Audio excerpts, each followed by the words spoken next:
Most of the time we can say CCC, cheap Chinese crap.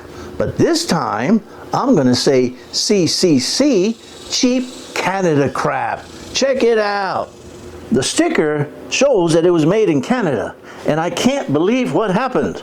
It worked for a couple of months, right? And all of a sudden I had a gas leak, and I had to take it back out, and I discovered this piece. It wasn't soldered very well. So what I'm going to do is, I'm going to do two things to make sure it doesn't happen again. The first thing I'm going to do is I'm going to prepare it. I'm going to prepare to put some of this JB weld on there, and I've decided just to wire brush that whole section. It's that little soldered on piece that's just not done right. I don't trust it. I don't want to do it again. So I'll brush it, and then I'll put the JB weld on there.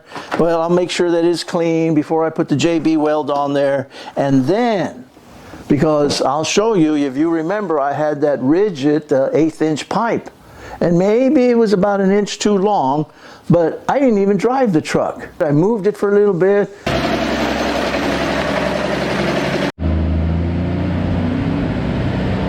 And just a few months later, it had a huge leak.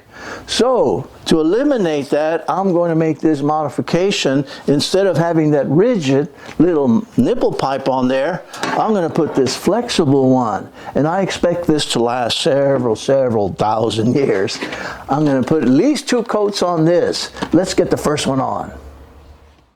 All right, you can see that I've done half of it, and that's important. Let me finish the other half.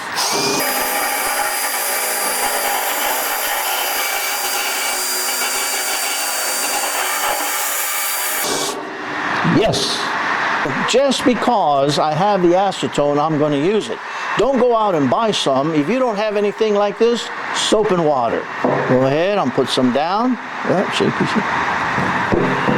And clean it up. Awesome again. It's clean. Let's mix our JB weld. I prefer the old one, that you have to let it take a time.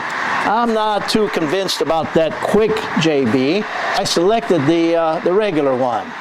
So I'll mix it up, make sure it gets all mixed up. And because we're going to put a couple of layers on there, this should go on pretty good. And I'll do that several times to get this guy to stay put. Looks like I should have mixed up some more. I will. I got about half of it, but I'm going to do this, and then I'll be confident about putting it back, because guess what? Just so you know, it wasn't that easy to take out that gas tank because the seats have to come out. I did it by myself. The second time was a little easier because the first time I had one bolt that was pretty stubborn. So this idea about doing the epoxy and the flexible hose, I won't ever have to touch that gas tank again. Tell me what you think.